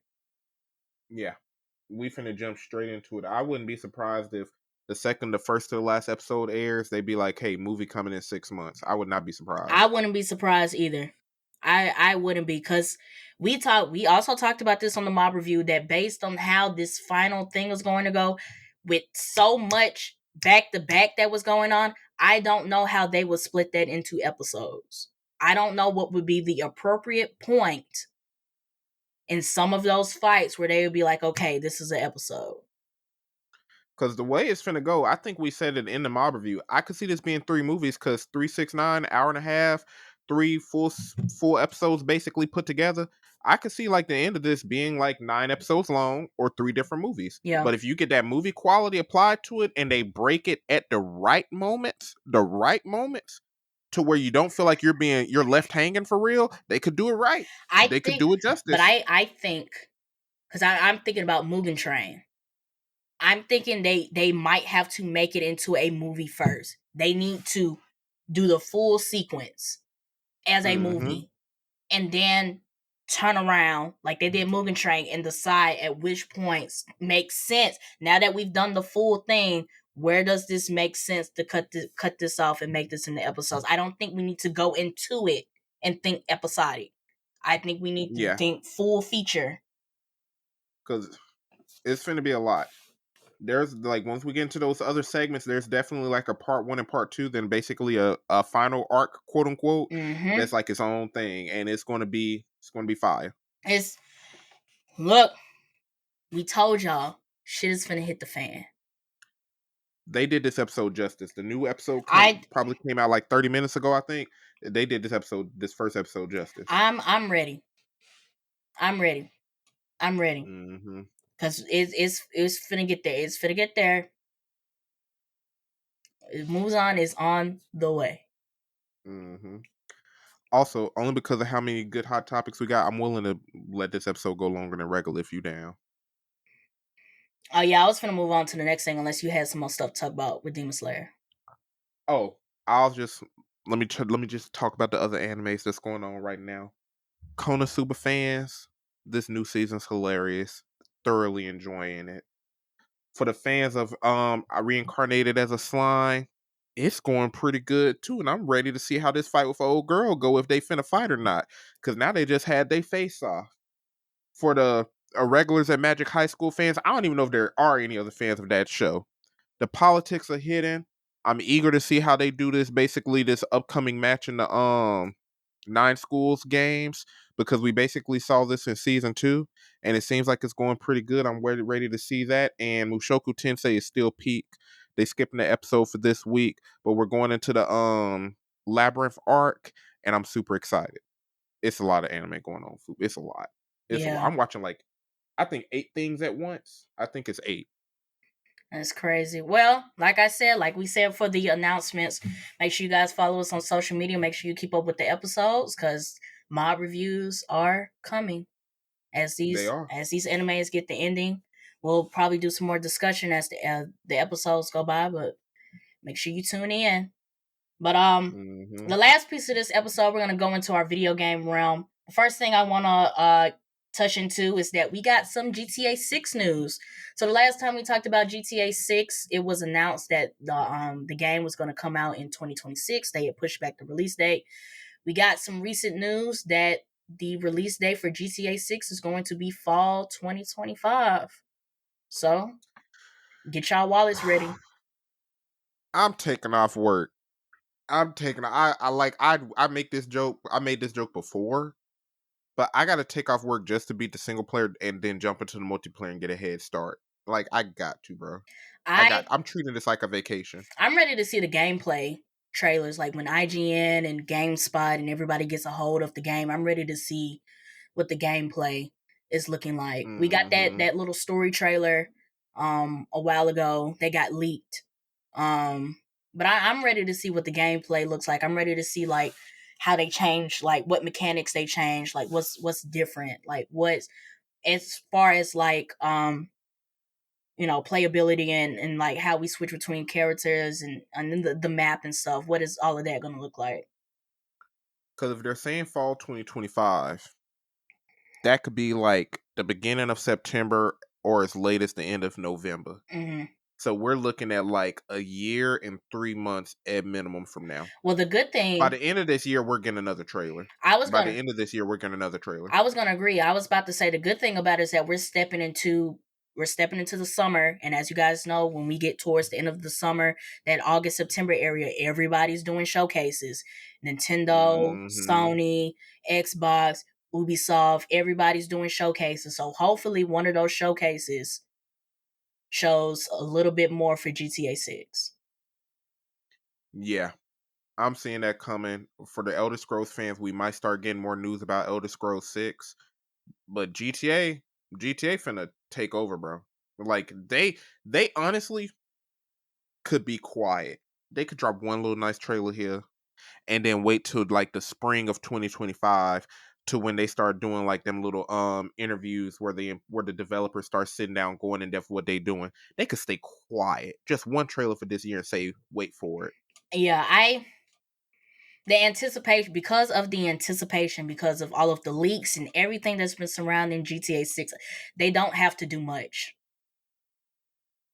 10 years, bro. They don't have to do much, but I think they do need to give us some insight into the gameplay. If they show anything, I hope it's some insight into the gameplay. I hope they give a demo or something to IGN, GameSpot, somebody, so they can get their hands on it and we can actually see what this game is supposed to look like. If they do anything, I would like it to be that.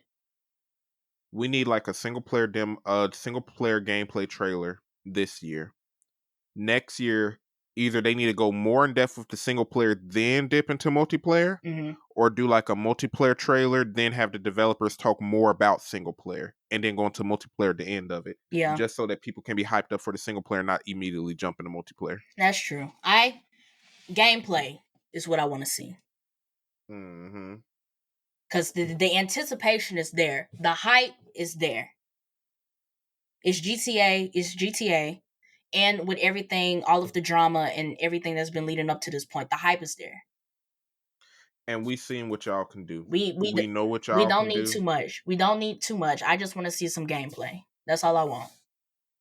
I'm looking forward to 50 100 player lobbies in multiplayer. I gotta hear it. I gotta see. I'm getting better. They better get them servers together. I mean, let's not have a Helldivers 2 situation. Get them servers together. Man, compared to everybody else, the money they made off of GTA 5, they'd have made like 10 times their budget. GTA 5 to went green about 10 times, more than that with the online. Like they got the money to make this big. If they have no excuses. No excuses. I don't want to hear nothing about servers being overloaded. I don't want to hear none of that. We gonna see. We gonna see. None of that. It all goes into like the risk management thing. Like we plan, they gonna plan for a certain amount, but it just might. Y'all need to plan for this to be the biggest game of the year. It just might. We might just exceed expectations. Look, at least meet them. Even if y'all meet them, I'm already impressed. We might just exceed their expectations, but we're gonna see though. We're gonna see the game showcases are coming up pretty soon. We're gonna see if we get some more news on GTA 6. But moving into the big discussion point that we have for our video game topics is that the first trailer for Assassin's Creed Shadows drop is coming out November 15, 2024. This game is taking place in Japan, and it's introducing dual protagonists, which I've heard they did before. Yep. The protagonist we have is Yasuke, the historical black samurai. And then we have a female Japanese protagonist named Naoe. Yasuke would be the samurai representation in the game, while Naoe would be more of the shinobi representation in the game. So the reason why we are bringing this up is that, as always, we got some big controversies surrounding Yasuke, our black samurai in the Assassin's Creed game. We have one side that's all for it, and we got the other side that is not all for it. So let's get into it. How'd you feel about it, Ryan? Let me start by giving my background first. I've played every single Assassin's Creed game except for Rogue, the one that came out with Black Flag when Black Flag was coming on Xbox One. It came on 360. Except for Rogue, I usually avoid the DLCs. I'm also black. I went to an HBCU, predominantly black public school systems, all of that, and I say that for a reason. I don't appreciate Ubisoft throwing in Yasuke as the main character. I don't. I feel like when I saw it, when I hear Assassin's Creed Shadows, Assassin's Creed based in Japan, I'm like, okay, we finna get this badass ninja MC character. Assassin's Creed does a good job at representation, where it's like we get the folks in that nation, usually a secret character, and then we start learning about all the different historical figures in that nation. There'll be like sellers, folks who give quests, etc., etc. They gave us Yasuke and they gave us Naoe. Am I still gonna play the game? Yes. But how did I feel about a black main character? I felt like they did that to get black folks to be like, good job, y'all did it, y'all gave us representation, and it ain't do that for me. I felt like it was like meant to be an attention grabber.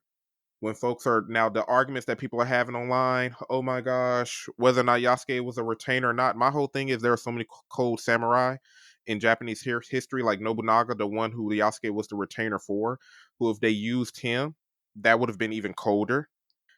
I don't see why they didn't just make it a Japanese assassin samurai and keep Japanese male and then and keep the Japanese female as the shinobi. It really gave. This game was made 5 years ago during the pandemic when all of those riots and everything else was going on, and they said let's throw in some black representation because black people are going to cheer this on. And I felt like it was tone deaf. And online, if a white person says what I'm saying, they're called racist. Some of the black folks who say it are called coons. I'm furthest from a coon. I love my people, but I felt like this was unnecessary, and I don't feel like Ubisoft should be congratulated for it. And I just didn't appreciate it. I'm gonna play the game regardless. It's probably gonna be fun. But for the folks who are like cheering them on, yeah, let's get that representation. I'm like, Japanese males don't really get that much representation in video games or TV anyway. Yeah, they're always stereotyped as samurai or ninja, but when did we see them? Ghost of Tsushima, Crazy Rich Asians, and the one guy in John Wick Chapter 4 who was a side character. So if y'all want applause for being DEI, we got the diversity, the inclusion, everything else. Y'all kind of failed at that. And two, I don't feel like black folks should just look at this and be like, oh my gosh, now I'm gonna go back and play Assassin's Creed because they got Yasuke in here. It didn't do nothing for me. That's just me though. When I watched the trailer, for my background, I don't play Assassin's Creed, but I play enough video games to know that there are certain areas where we lack black representation, or sometimes we have black representation in places that we didn't really need it, or we can feel that you guys put this in here just to put this in here. When I watched the trailer for Assassin's Creed Shadow, and when I turned around and watched the video on the character introductions, I didn't feel like it was pandering. I didn't feel like that they just threw it in there just to throw it in there. Now, I understand it from the point where there were expectations, and the expectations weren't met 100%. But I think the way that I looked at it is that we always talk about black characters in fantasy, or we want something more out of what's given to us when we are introduced into media. Like, we want to see more characters in fantasy. We want to see more characters in this area and that area. And then I saw it as, we got it. And I get it that it wasn't the expectation when we hear Assassin's Creed in Japan, but we get the representation, and then we're complaining about it. And then also I'm looking at it from the fact that it's historically accurate. Like, I would see it from the perspective of, if they just decided, and excuse my language, if they just wanted to do niggas in Japan and they just made up this guy, just to put him in there, just to have some black representation, just to say, hey, look, it's a black samurai. Mm-hmm. But I'm looking at it from the fact that that if it was the thought that they did the research on Yasuke, the time period that they're portraying the game in is around the same time that they said he historically would have been in Japan. And they said the reason that what they're going to use him for, which is that they're going to use him as a audience vehicle in exploring Japan and learning the customs as an outsider. And the way that resonated with me is that when you buy this game, when your homeboy buys the game, or when anybody buys the game, that's technically what we're going to be. A foreign character playing into this world. And it's just going back to the fact that they did the research and they're forming this story around it, instead of just coming up. I would see it from the perspective of them trying to get, points. If they just made up this random guy who didn't exist, they just want to put a black guy in Japan. My thing is, they've always done assassins who were just made up and kind of thrown into there. Mm-hmm. And when I talk about representation, I can't speak for the folks on the internet.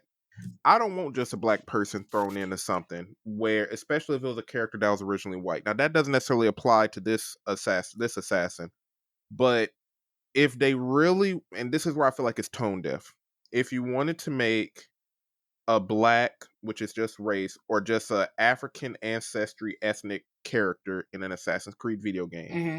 we had Origins, Assassin's Creed Origins, and y'all used an Egyptian character who was visibly black. Y'all did a great job at that. We could have did another one in the Malayan Empire, which was like an old empire from West Africa. There are plenty of African conquerors and wars across all of the different countries in Africa that do not get much visibility for many reasons. We could have just done that. We could have looked up an historical war in Ghana, Morocco, the Senegal, any of them other nations. If we wanted to just make an Assassin's Creed game, we got another black MC, whether they be a female, male, or dual protagonist like this game, Mm-hmm. and I would have had no complaints. My complaint for this is that for them to throw it in, and then the reasoning is, oh, well, this is a realistic character who was a retainer for a samurai, and that's why we're throwing him in there. It's like, it's almost as if they prepped to give reasoning for why they put this character there, and I felt like that was unnecessary in the first place. But I also feel like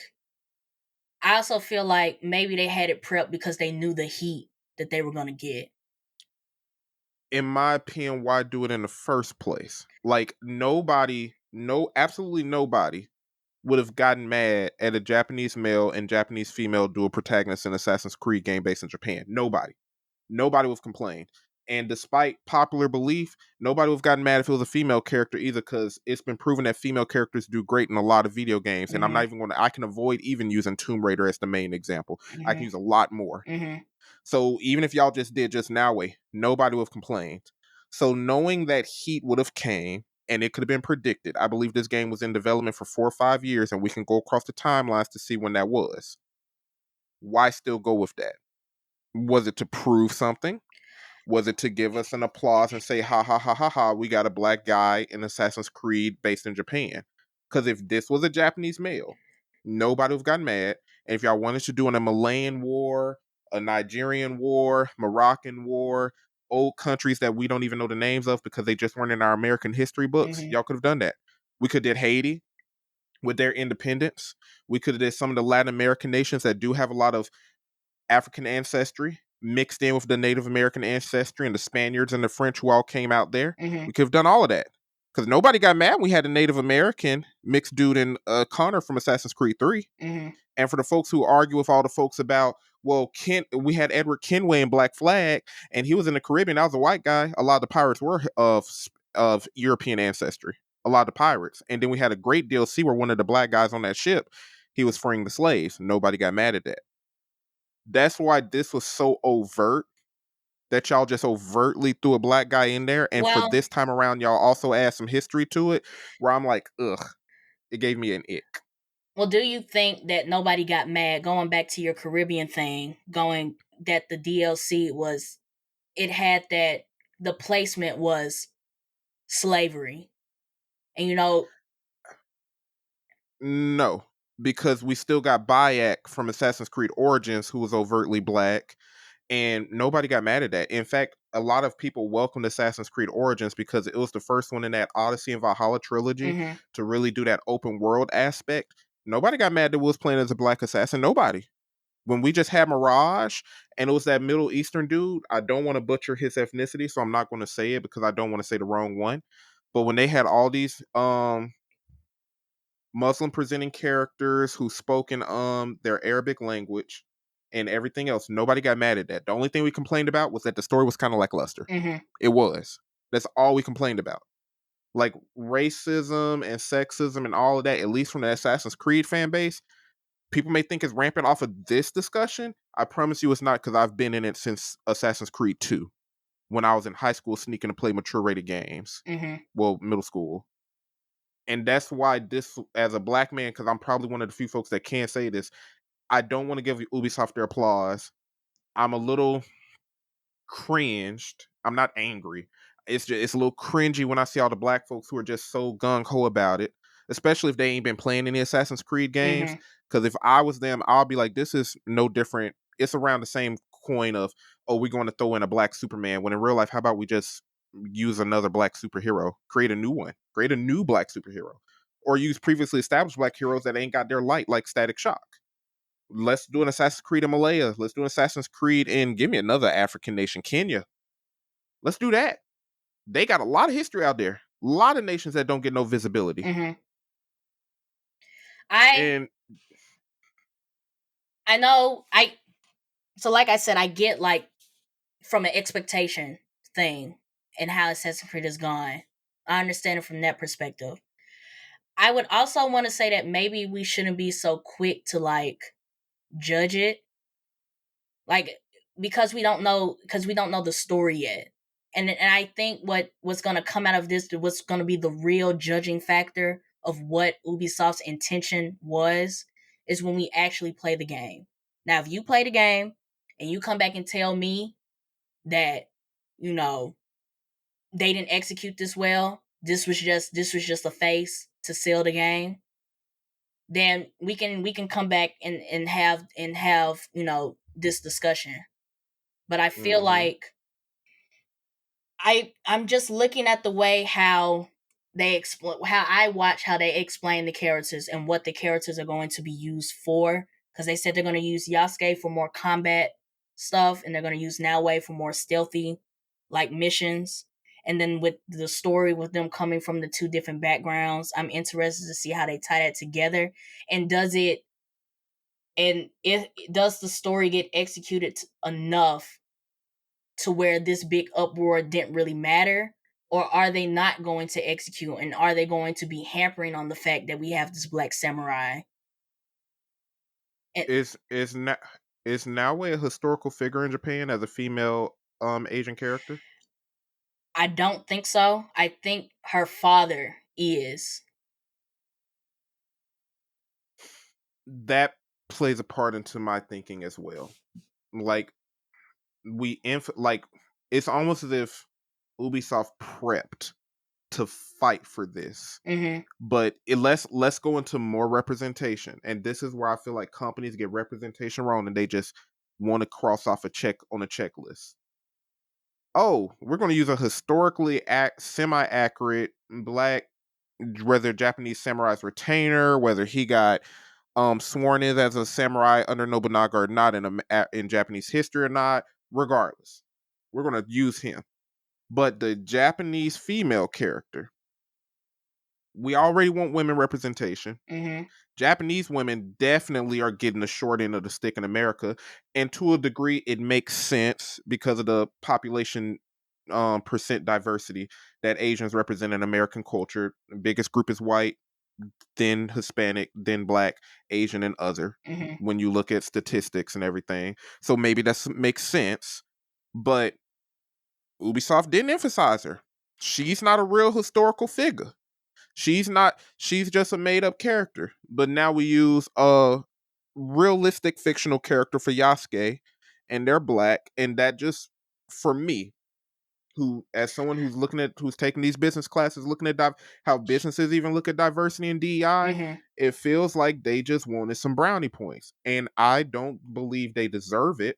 I get a little upset at the black folks who are giving it to them, and some of the white folks are making racist comments. Don't get me wrong, there are some of those, but I've also seen the very good few ones, and I've been retweeting them, who are making legitimate arguments, but because they're white, they're just going to get labeled as racist, and that's unfair.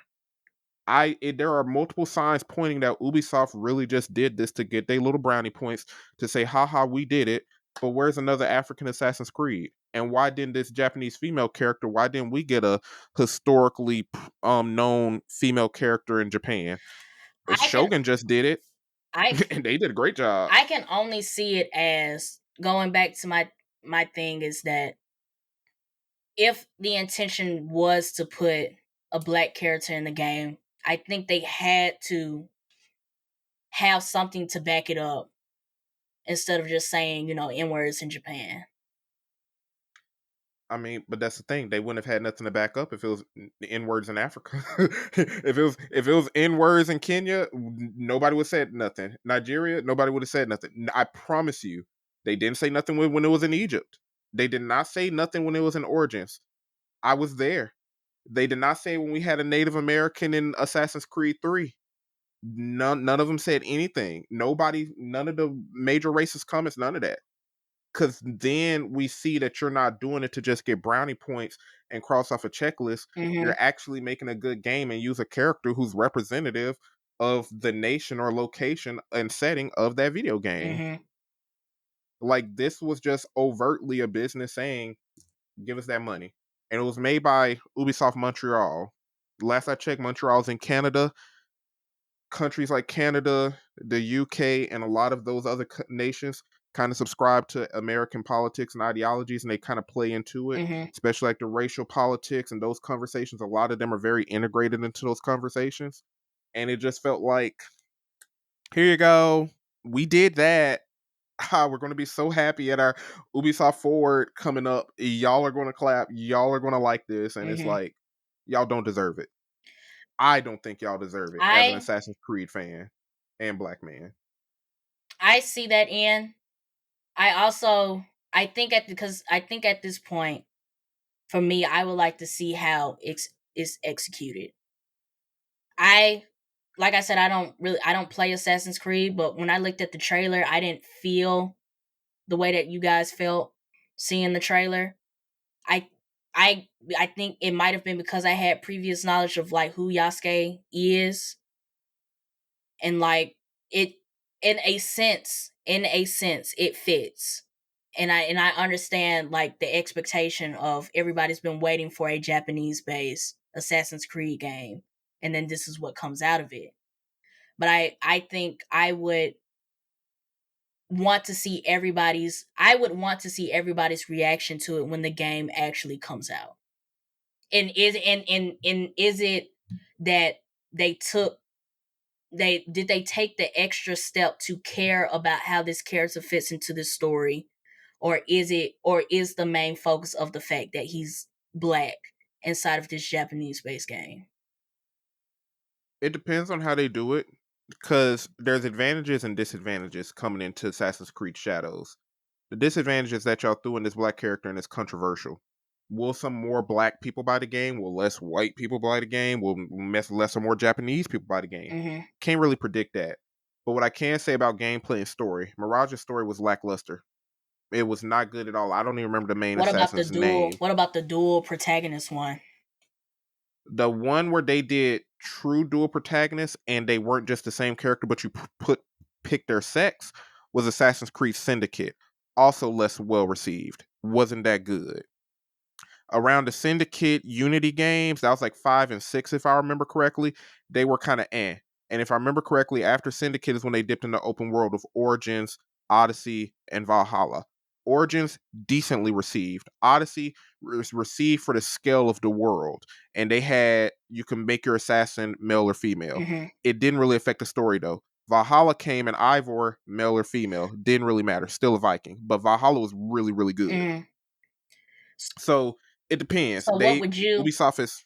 So what would you say if you get into the game and they execute it in a way that it didn't really, like, this whole controversy doesn't really matter? If they execute it in a way that shows you that they weren't putting in this black character for brownie points, that they actually took this character, did the research, and cared about the character enough to integrate it into the story that they're telling, how would you feel after that? If they did that, the mechanics were still good, the world building was still good, and it was a solid game, I would appreciate that I got to play good Assassin's Creed in Japan. I would still say it was unnecessary to use the one black guy in Japan, because y'all could have just picked another Japanese person, made a good compelling story, and did it with them, because y'all have done it before. But my thing is what if they make the way that they're shaping his story, the way, because I guess I'm going back to the fact that we don't know what the real story is. And what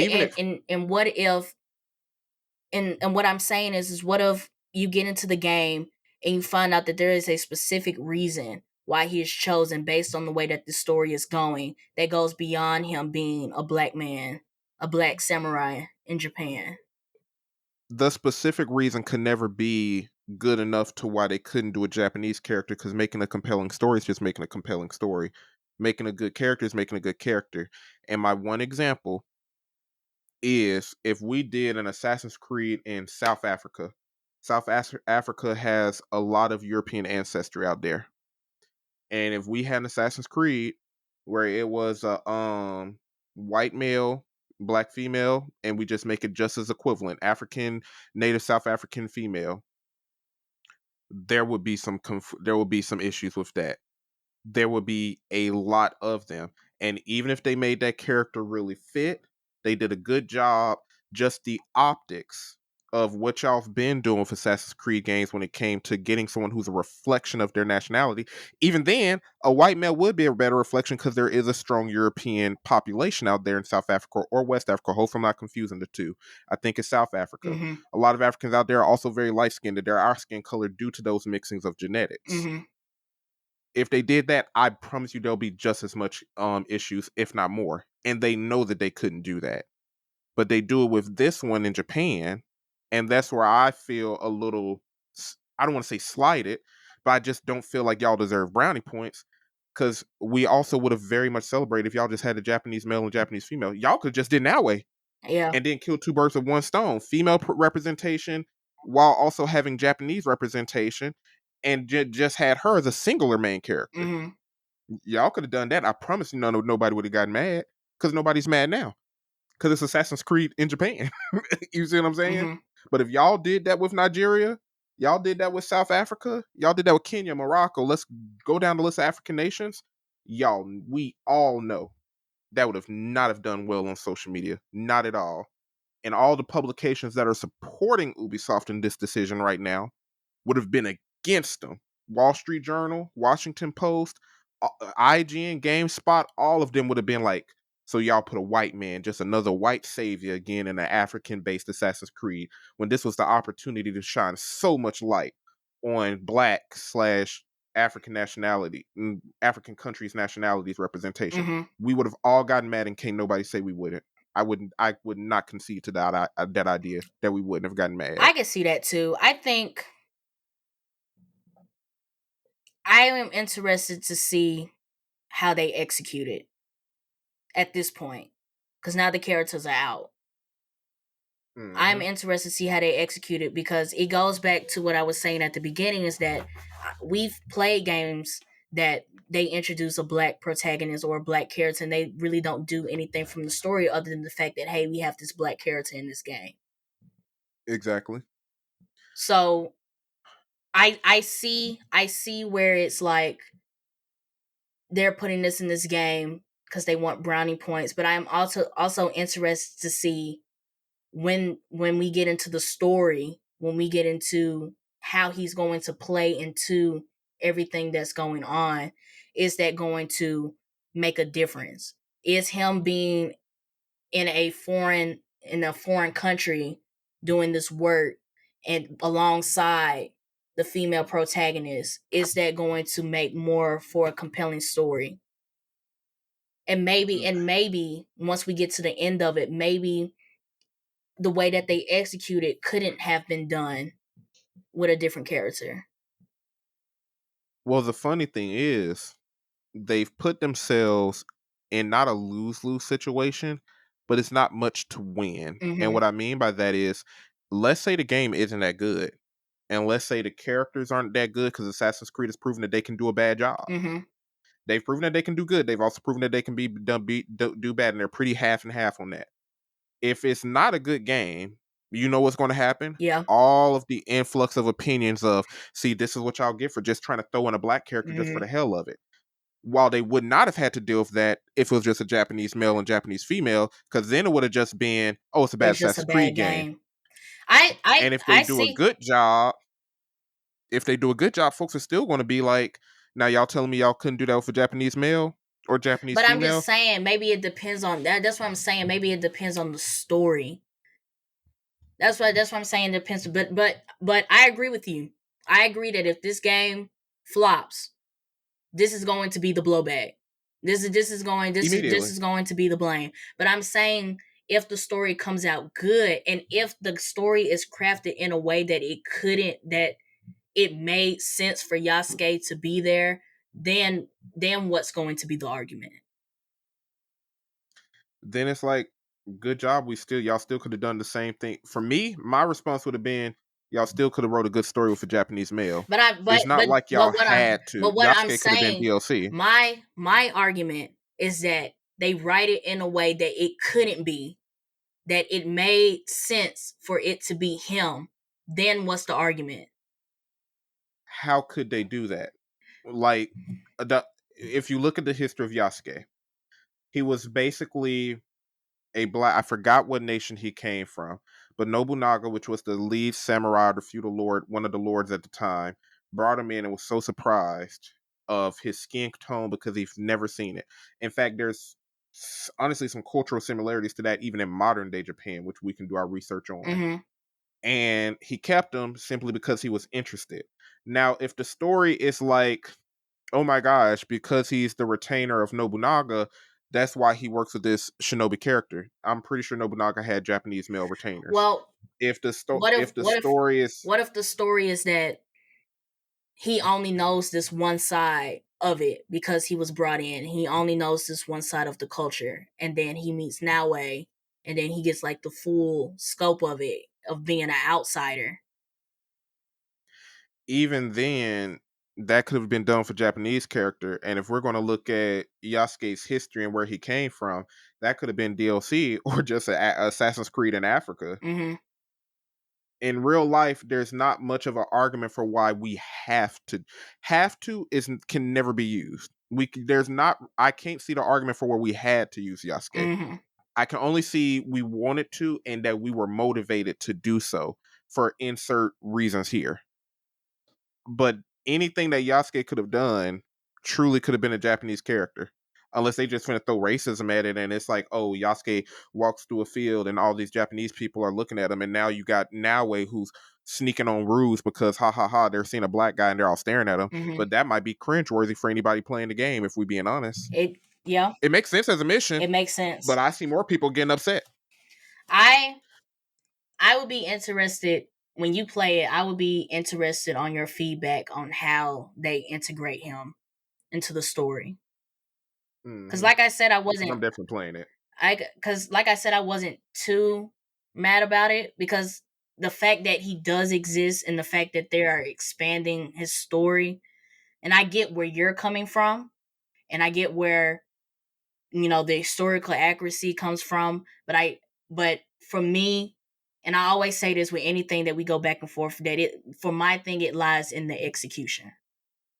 Yeah, I still want a good game. So yeah. So I think at this point, I think I would like to see everybody's response on the execution of it. Because what's done is done. They didn't put the character in the game. The game is gold. We can go back and forth about this all day, but I think what's going to give the crown to these two sides of the argument is how they execute his character inside of the game. And if they don't execute it, like we just said, if this flops, then we know where the blowback is going to be. But if it succeeds, then I would like to hear the argument. I would like to hear your argument again on which, if this game comes out well, how it could have still been the same game if we took him out of it. That's what I would like to hear from you after you play the game. Which could have been the whole game, or could have been like, oh, okay, now I see where these pieces would have lied in. If they switch the characters, it wouldn't have been the same dynamic, or it would have been the same feel. That's what I want to hear when this game comes out. And a small point that doesn't tie into the race stuff. A lot of people were kind of like Assassin's Creed fans were getting a little what would be the word? Give me like the word for I'm tired of experiencing something and I want to go back to the original. Something of that nature. I can't think of a word, but they were getting a little sick of the open world lack of stealth mechanics in Assassin's Creed. That was an opinion shared by most Assassin's Creed fans, and it was supposed to be given back to them with Mirage. Now, Mirage did do the mechanics right. The story and everything was just trash. Another small issue of this is like, now that we got the samurai and the shinobi, it seems like they're still trying to give us room for both. But it's like, it would have been so much better if y'all actually stuck to a stealth-oriented character in an open world, because that's what Assassin's Creed fans been missing from Assassin's Creed. Hopefully we can utilize the shinobi and it still gives us that stealthy vibe, but that is a little bit of a concern too. But that's outside of the race stuff. That's buried in it. And I think that would be something that you guys would be able to get from like when they come out with the gameplay, the same way that they did with Mirage when they show like the gameplay trailers and stuff like that. I would just say, I just wouldn't be too quick to judge. At this point, I would wait until the execution. Yeah. Because I think that's what's really going to decide whether it's because like they'll never tell us the true intention. We can always assume, but I think some evidence that we could get towards what the intention is going to come off the gameplay, and is going to come off how this story is executed. And to the viewers, please don't be mad at me. I love my people. I love my black people. They finna call you anti-black. All in the comments. Call me. They just gonna start posting raccoons. the I comments. I hate thinking about this because like we're so consistent with our work ethic. All it takes is one viral video for us to like be up there with bigger channels, and like it would be something like this where we go viral, and it's like, look at this self-hating, probably got a white parent, like you know and what that I'm saying? and that's why I ended the conversation with how it is that I would like to see the execution, because we as a community, we cannot deny that there have not been situations where media has thrown in black characters just for the hell of it. We can't deny that. Especially in the past few years. But we also can't assume that this is one of those situations. I think we have to wait for the game to come out in full to fully decide that. So once the game comes out in full, let's come back and have the discussion. Yeah. Because then the proof is there. And corporations, just learn how to use diversity right. Just learn how to do I it. I would love more games with African nations-based histories and mythologies. Oh my gosh, there's so much rich culture out there. Yeah. That we do not get to see in popular media. I don't know. They could have something in the works. We'll see. But they could. We're gonna go ahead and shut this down. I did want to get we went over pretty well, but I did want to get this Assassin's Creed discussion in here. So we're gonna go ahead and shut this down. But once again, I want to thank you, Ron, for joining me on another episode of the Blerd Mob Podcast. I want to thank everybody who tuned in and listened to this full 2-hour episode, whether you were watching or listening. It's always appreciated, whether this is your first time checking us out or our second or your 50th time checking us out. Thank you for tuning in. Make sure you follow us on our social media platforms. We're on Instagram at the Blerd Mob Pod. We're on Twitter at the Blerd Mob, and you can find us on Facebook and TikTok at the Blerd Mob Podcast. If you want to be the first to know when we drop a video, when we drop an Instagram post, we also, like I said, we've been getting trailers back to back, so we've been reposting those on our Twitter page. If you want to be the first to know all of our updates, make sure you join our community Discord. If you like our content and would like to contribute to the mob, we have 2 ways you can donate. You can use our Ko-fi link, which is a strict donation that comes straight to us, or you can use our affiliate link to Entertainment Earth to get you something nice, some Funkos, some statues, whatever your heart desires, and a portion of your purchase comes to us. And we use that money for our software, equipment, and everything to bring you guys this lovely episode today. And with all that being said, this is the mob checking out. Peace. I think they're trying to keep the excitement up because, like, Avatar Studios, and we talked about this on our Avatar The Last Airbender mob review, that Avatar Studios has been talking big shit since, like,